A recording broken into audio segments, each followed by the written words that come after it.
I unlocked the rooftop greenhouse before the storm. What the glass made us admit. I didn't unlock the greenhouse because I love plants. I unlocked it because glass tells the truth and humidity has no patience for theater. The building where I work pretends to be an art school by day and a small city by night. There's a glass house on the roof, half teaching garden, half donor bait, full of citrus trees and stubborn orchids. Security keeps the key on a hook behind the desk with a tag that says "Sun only." I fixed the automatic vents last winter with a paperclip and an honest lie, so Lewis at the desk decided I'd earned a favor.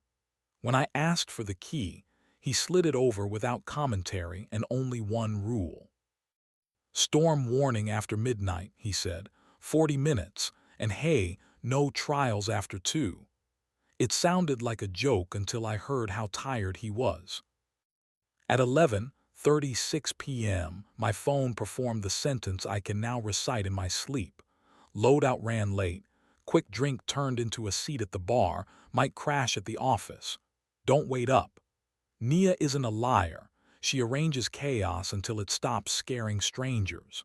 She produces fundraisers and forgiveness with the same competent hands. For a year we'd been heroic at logistics and frugal with heat. Then came Ezra, the one every story like this involuntarily recruits. Operations lead, gaffer in his tote, posture like a guarantee. He stands exactly one respectful step from married women as if consent were a safety code. In daylight, I admire him. At 11:45 my neck votes. I took the elevator with the rattling cage to the roof. The night smelled like metal and a forecast. Down on the street, a siren practiced optimism. The greenhouse was a dark rectangle against a prim, black sky. Inside, the motion sensor woke slow rows of lamps until the citrus leaves sparkling with condensation looked like money nobody wanted. The air had that warm, wet sweetness that tricks you into believing you're brave just for breathing it. I set the key beside the potting bench and waited among seedlings like a man who had decided to stop inventing a version of himself that goes down easier. At 12:07 the elevator sighed again and delivered the two bodies my life had narrowed itself around. Nia with her hair pinned in the shape of competence and a mouth I could recognize in a power outage. Ezra one respectful step back, sleeves pushed, tote slung, eyes already mapping exits like exits were a language. He saw me through the glass, and did that small nod men like him keep for husbands they hope not to become stories about. He stopped in the doorway, palms visible, a man who insists on being allowed near other people's lives only by permission. "Is this where we're doing it?" Nia asked, not meaning fighting, not meaning fixing, meaning the messy middle people never schedule time for. She put one hand on her hip like a woman who has moved furniture and budgets into submission all day and just remembered her neck exists. "Greenhouses hate lies," I said. "Say it here." "In an elevator," she said, "because the universe loves reruns." 2 weeks ago, between floors and nouns, I kissed him, quick mint rehearsal. He stepped back. He said my name like a lock. I loved him for being the adult. I hated that I loved him for it. Tonight I almost followed the part of me that loves doors. I didn't. I came up.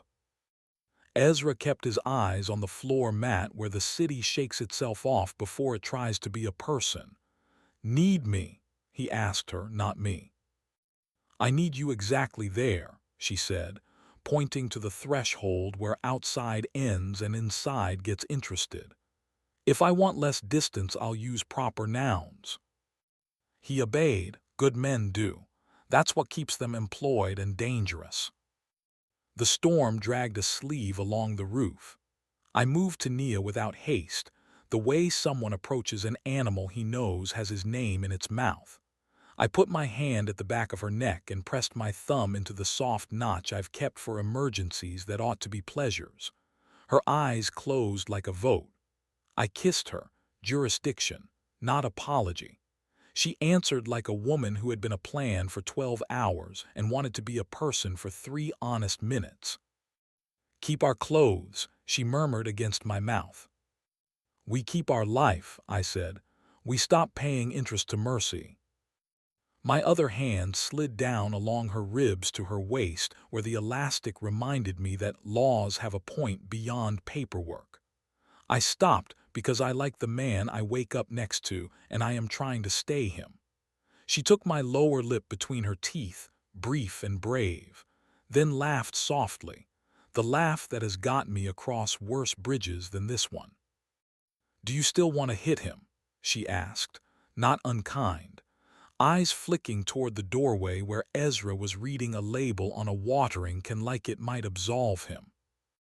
"I want to thank him for stepping back," I said, "and I want to owe him nothing else." "That budget," she said, "we can live inside." The fans in the ceiling were the sound of a room deciding to survive weather. Nia stepped away, put both hands on the potting bench, and stared at a tray of seedlings, thin green declarations hopping to be believed. "I didn't go to a room," she said, voice precise. "I found a lobby. I drank water and rehearsed a speech to myself, and then I came here because you don't tolerate speeches." "Tell me the worst thing you almost did," I said. "I almost texted you proof," she said. "Screenshots, times. I almost asked the elevator to be the villain so I wouldn't have to be brave. I didn't.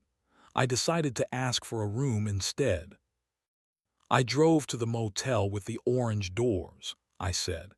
"Sat there with a key I never used until the number stamped in the brass stopped pretending to be my future and turned back into a number.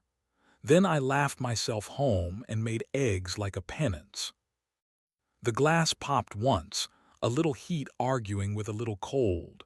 The lemon tree decided to be fragrant on purpose. Ezra cleared his throat in the polite key. "If I'm in the way," he said, staring at the seam of the door, "say so and I'm a hallway." "You're a hallway," I said. "At 9 you're a van." He nodded once and became scenery you could trust, the only kind you want in a storm. Nia rolled up her sleeves the way stage managers roll up a curtain. "Do something foolish," she said, "but survivable." I picked up the misting bottle and sprayed the leaves above us until the greenhouse made its own weather. Droplets threaded her hair, dotted her collarbone, drew a constellation on the skin my mouth knew by treaty and by habit. I kissed the water from the place beneath her ear where she keeps unsayable things. She made a sound that tuned my ribs to their proper instrument. We didn't undress.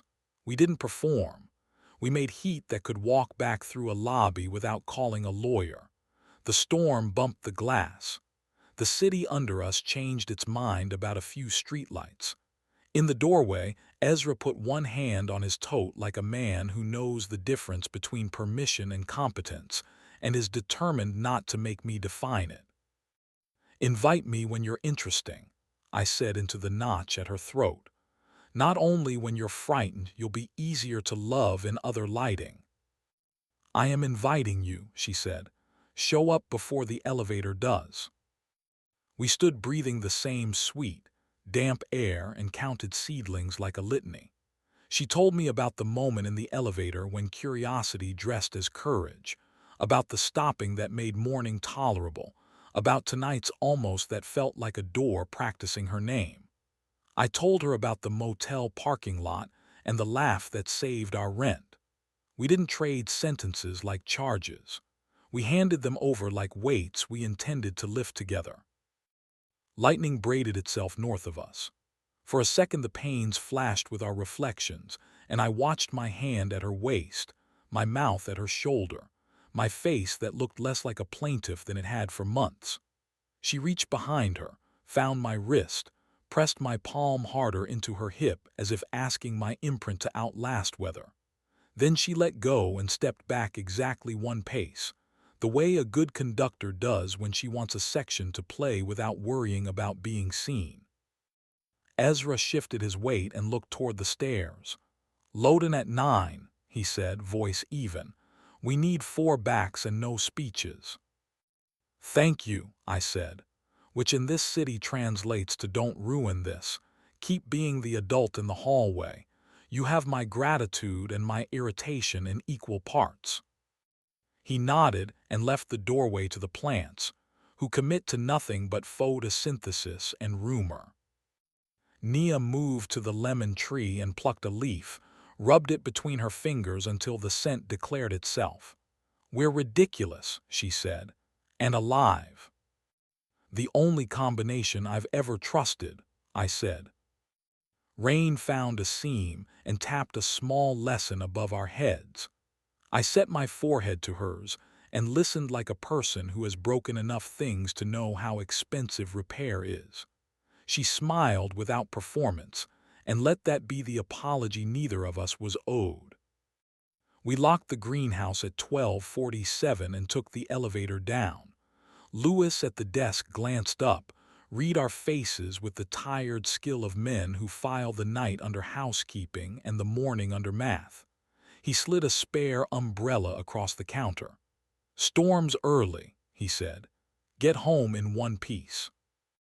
At 9, the community center smelled like lemon spelling competence. Ezra stacked tables in the rhythm-gravity respects. I carried the other end. Nobody gave speeches. Nia moved through the room with a clipboard and a mouth volunteers obey without hatting themselves. When she passed me, she pressed 2 fingers to my wrist, daylight legal, and the morning changed its mind about us. During break, I put coffee by Ezra's elbow. "Thanks for stepping back," I said. "Thanks for showing up," he answered. We nodded once like 2 men exchanging a treaty over labor and breath. We didn't tell anyone about the greenhouse. We didn't need to. We taped the lemon leaf, now brown, stubborn, to the side of our fridge under the magnet shaped like the ridiculous boat we bought one summer we didn't ruin.